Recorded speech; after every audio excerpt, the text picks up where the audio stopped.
1920ಕ್ಕಿಂತ ಮುಂಚೆ ನಾವು ಯಾವಾಗಲೂ ದೇವ್ರನ್ನ ಹೊರಗೆ ತಂದವರಲ್ಲ. ನಮ್ಮ ದೇಶದ ಜನ ಜಗಲಿ ಮ್ಯಾಗ ಇರಬೇಕು, ನಮ್ಮ ಭಕ್ತಿ ನಮ್ಮಿದು ನಮ್ಮ ಮನ್ಯಾಗ ಇರಬೇಕು ಅಂತ ಬಹಳ ಕಟ್ಟುಪಾಡುಗಳನ್ನು ಹಾಕಿಕೊಂಡಂಥವ್ರು. ಆದ್ರೆ ಸ್ವಾತಂತ್ರ್ಯ ಸಮರದ ಸಮಯದಲ್ಲಿ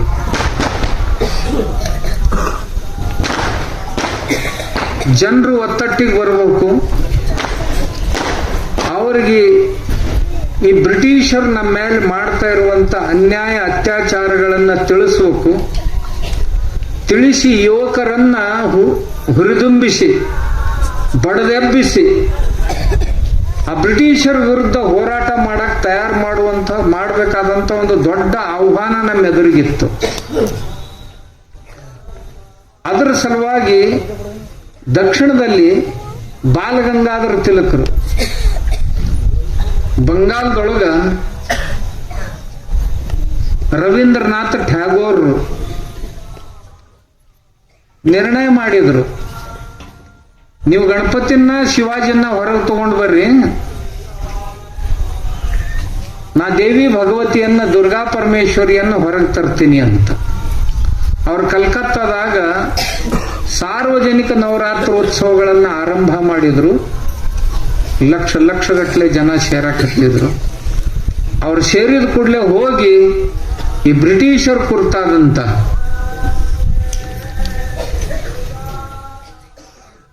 ಪ್ರಬೋಧನೆಗಳ ಆರಂಭ ಅದು. ಉತ್ಸವಗಳನ್ನು ಹೊರಗೆ ತಂದ್ರು. ಈ ಉತ್ಸವಗಳನ್ನು ಹೊರಗೆ ಓಣಿಯೊಳಗೆ ತರುವಂತ, ಊರೊಳಗೆ ತರುವಂತ ಉದ್ದೇಶ ಏನು, ಎಲ್ಲ ಜನ ಒತ್ತಟ್ಟಿಗೆ ಸೇರಬೇಕು. ಸೇರಿದ ನಂತರ ಪ್ರಬೋಧನೆಯ ಕಾರ್ಯ, ಉಪದೇಶದ ಕಾರ್ಯ ನಡಿಬೇಕು.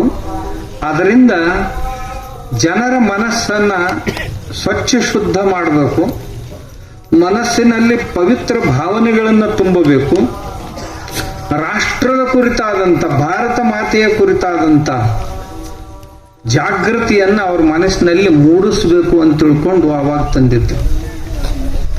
ಅವಾಗ ಈಸ್ಟ್ ಇಂಡಿಯಾ ಕಂಪನಿಯವರು ಬಂದು ನಮ್ಮನ್ನ ಆಳಾಕ್ ಹತ್ತಿದ್ರು ನೋಡ್ರೆ. ಅವಾಗ ಬ್ರಿಟಿಷರು ಬಂದು ಈ ದೇಶ ಆಳಾಕ್ ಹತ್ತಿದ್ರು ಅಂತ ತಿಳ್ಕೊಂಡು ಅವ್ರನ್ನ ಹೊರಗೆ ಹಾಕೋ ಸಲುವಾಗಿ ಗಣಪತಿ ಹೊರಗೆ ಬಂದ. ಈ ಪ್ರಸಂಗಗಳು ಮೇಲಿಂದ ಮೇಲೆ ಬರ್ತಿರ್ತಾವ. ಈಗ ಮತ್ತೆ ಹೊಳ್ಳಿ ಅಂತದ ಪ್ರಸಂಗ ಬಂದೈತಿ. ನಮ್ಮ ಜನರಿಗೆ ಮತ್ತೊಮ್ಮೆ ಜಾಗೃತಿಯನ್ನು ಉಂಟು ಮಾಡ್ಬೇಕಾಗೈತಿ, ಮನಸ್ಸಿನೊಳಗೆ ಜಾಗೃತಿಯನ್ನು ಮೂಡಿಸ್ಬೇಕಾಗೈತಿ. ಏನಪ್ಪ, ಅಮೇರಿಕಾದವರು ನಮ್ಮ ದೇಶದ ಮ್ಯಾಗ 50% ಟ್ಯಾರಿಫ್ ಹಾಕ್ಯಾರ, ಟ್ಯಾಕ್ಸ್ ಹಾಕಿ ನಮ್ಮನ್ನು ಮುಗಿಸ್ಬೇಕಂತ. ಮತ್ತೊಮ್ಮೆ ನಮ್ಮ ದೇಶದ ಜನರು ಎಚ್ಚೆತ್ಕೊಳ್ಬೇಕಾಗೈತಿ. ಅಮೇರಿಕಾದ ಯಾವ ವಸ್ತುವನ್ನು ನಾವು ಭಾರತೀಯರು ಬಳಸೋದ್ರಲ್ಲಿ ಇವ್ರಿಗೆ ಬುದ್ಧಿ ಕಲಿಸ್ತೀವಿ ಅಂತ ಮತ್ತೊಂದು ಸಾರಿ ಈ ಗಣಪತಿ ಉತ್ಸವವನ್ನು ಬಳಸ್ಕೊಳ್ಳುವಂತ ದಿವಸ ಮತ್ತೊಂದು ಬಂದೈತಿ ನಮ್ಗೆ. ಹಿಂಗಂದ್ರೆ ಏನ್ರಿ, ಅಮೇರಿಕಾದವ್ರು ಏನೇನು ಸಾಮಾನು ತಗೊಂಡು ನಮಗ್ ಮಾರಕ್ ಬಂದಾರಲ್ಲ, ನಮ್ಮ ರೊಕ್ಕನ ಗೋಳೆ ಮಾಡ್ಕೊಂಡು ಹೋಗಿ ಮತ್ ನಮಗ ಈಗ ಬೆದರ್ಸೋ ಸ್ಥಿತಿ ಆಗದಾರ. ಅವ್ರನ್ನ ಮೆತ್ತಗ ಮಾಡ್ಬೇಕಾದ್ರೆ ಏನ್ ಮಾಡ್ಬೇಕಂತೀರಿ ನೀವು? ಪೆಪ್ಸಿ, ಕೋಕೋ ಕೋಲಾ ಮೊದಲು ಊರ್ ಬಿಟ್ಟು ಓಡಿಸ್ಬೇಕು. ಅವರು ಇವು ತಿಳಿತಿಲ್ ನಿಮ್ಗೆ. ಇವ ಟ್ರಂಪು ಕಾಕಾಗ ಬುದ್ಧಿ ಕಲಿಸ್ಬೇಕಾಗಿತ್ತಂದ್ರ ಗೊತ್ತಾತಲ್ ನಿಮ್ಗೆ. ಟ್ರಂಪು ಅಂದ್ರ ಅಮೇರಿಕಾದ ಅಧ್ಯಕ್ಷವ. ಈ ಟ್ರಂಪಣ್ಣಗ ಬುದ್ಧಿ ಕಲಿಸ್ಬೇಕಾಗಿತ್ತು ಅಂತಂದ್ರ ಅವನ ಆರ್ಥಿಕ ನಾಡಿ ಯಾವ್ಯಾವದವಪ್ಪ ಭಾರತದೊಳಗ ಅವನ್ನೆಲ್ಲ ಹೆಚ್ಚಾಗಬೇಕೇನು ಅಂದ್ರ ಬುದ್ಧಿ ಬರುದು ಅವಾಗ. ಪೆಪ್ಸಿ ಮತ್ತ ಓಣ್ಯಾಗ ಮನಿಗೆ ಬಂದಾವು. ನೀವೇನು ಕುಡಿತೀರಲ್ಲ, ಕುಡಿದ್ರ ಅದ್ರೊಳಗೇನ್ ರೊಕ್ಕ ಪ್ರತಿ ದಿವಸ ಅಮೇರಿಕಾಕ್ ಹೋಗ್ತೈತಿ. ಅಂದ್ರೆ ಯಾರು ನಮ್ ಕುತ್ತಿಗೆ ಇಚ್ಚಾಕ್ ಬಂದಾರ, ಕೊಲ್ಲಾಕ್ ಬಂದಾರ, ಅವ್ರಿಗೆ ನಾವು ರೊಕ್ಕ ಕೊಡುದು. ಸರಿಯಾ? ಕಾಲ್ಗೇಟ್ ಯಾರ ಮನ್ಯಾಗಿಲ್ಲ ಹೇಳ್ರಿ ನೋಡುನು. ಈಗೇನ್ ತಂದಿರಲ್ಲ ಅದ ಕಡಿದು, ಹೊಳ್ಳಿ ಕಾಲ್ಗೇಟ್ ತರಂಗಿಲ್ಲ. ತಂದ್ರಂದ್ರ ರೊಕ್ಕ ಮತ್ತ ಅವಾಗ ಟ್ರಂಪಣ್ಗ ಹೋಗುದದು. ಅದಕ್ಕೂ ಹೊಳ್ಳಿ ಯಾರು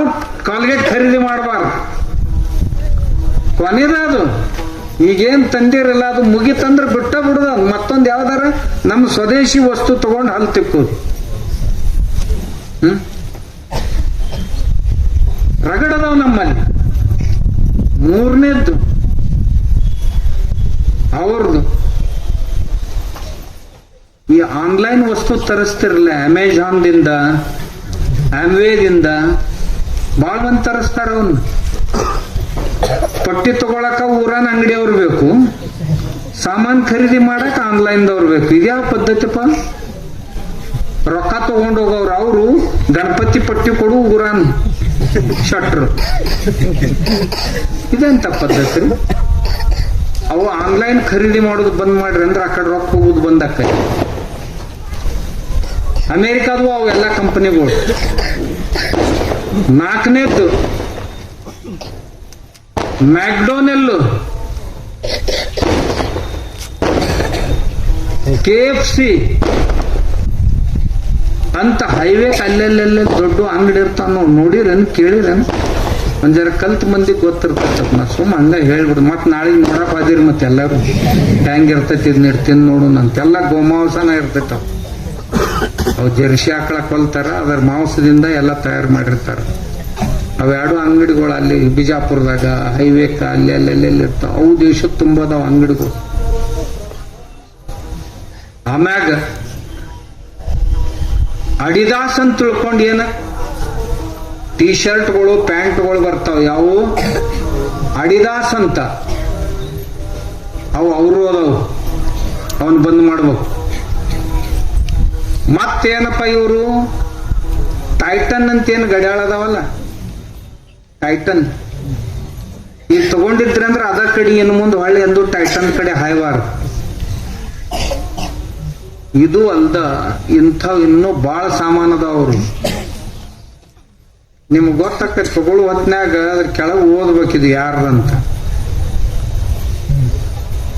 ಅಮೇರಿಕಾದವ್ರದ್ದು ಇತ್ತಂದ್ರೆ ತಗೊಳ್ಳೋದನ್ನ ಬಿಡ್ಬೇಕು. ಅಂದ್ರ ಮತ್ತ ನಮ್ಮ ದೇಶ ನಾವು ಕಟ್ಟಾಕ ಸನ್ನದ್ಧರಾಗಿವಿ ಅಂತ ಅರ್ಥ ಆಕತಿ. ಇಷ್ಟಾಗಿವಲ್ಲಿ ಗಟ್ಟಿಯಾಗಿ ಒದ್ದಾಡಕತ್ತೈತದು ಅಮೇರಿಕಾದ ಅಧ್ಯಕ್ಷ. ಯಾಕರ ನಾ ಇವ್ರಿಗೆ ಟ್ಯಾರಿಫ್ ಹಾಕಿದೆ, ನಾ ಹಾಕಿದ್ರೆ ಇವ್ರು ಸೊಂಟ ಮುರಿತ ತಿಳ್ಕೊಂಡಿದ್ದೆ, ಇವ್ರು ನನ್ ಸೊಂಟನ ಮುರಿಯಾಕ ಹೊಂಟಾರ ಅಂತ ಅನಿಸ್ಬೇಕು ಅವಾಗ. ಹಂಗ ಮಾಡ್ಬೇಕು ನೀವು ಎಲ್ಲಾರು ಹಳ್ಳಿ ಮಂದಿ. ಯಾಕಂದ್ರೆ ನಿಮ್ ಕೈಯಾಗ ಏನ್ ಕಡಿಮೆ ಇಲ್ಲ. ನಿಮ್ ಊರಾಗಿಂದ ಪ್ರತಿ ದಿವಸ ಲಕ್ಷಗಟ್ಲೆ ಹಣ ಬರೀ ಕಾಕಂಡಿಕೆಯಿಂದನ ಲಕ್ಷಗಟ್ಲೆ ಹಣ ಅಮೇರಿಕಾಕ್ ಹೋಗ್ತೈತಿ ಪ್ರತಿ ದಿವಸ. ಇಂಥವ್ 6,40,000 ಹಳ್ಳಿ ಅದಾವ ನಮ್ಮಲ್ಲಿ, ಶಹರಗಳನ್ನು ಬಿಟ್ಟು. ಎಲ್ಲರೂ ಮನಸ್ಸು ಮಾಡಿದ್ರೆ ಸೊಂಟ ಮುರಿಲಕ್ಕಿಲ್ಲನು ಒಂದು ದೀನ್ ನಮಸ್ಕಾರ ಹಾಕೊಟ್ಟ ಬಂದಾನ ಮಗ ಅವ.